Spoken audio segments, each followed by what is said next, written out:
Bea dan Cukai Palembang menerangkan, ekspor Sumsel sejak Januari hingga Mei mengalami penurunan 30 hingga 40%. Rata-rata produk ekspor Sumsel melalui jalur bom baru ini adalah karet dan kelapa, dengan tujuan Tiongkok, Vietnam, Singapura, dan Malaysia. Penurunan tajam terjadi pada Mei 2020 sebesar 70%, dari total ekspornya 1,04 juta US dollar. Penurunan disebabkan ditutupnya akses ke negara tujuan ekspor akibat pandemi COVID-19 pada 3 bulan terakhir, dan berangsur dibuka pada Juni, namun dengan permintaan ekspor yang dibatasi.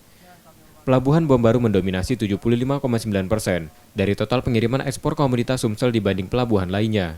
Sepanjang triwulan pertama, barang peti kemas di Pelabuhan Bom Baru juga turun 29.143 ton dari tahun sebelumnya 31.523 ton.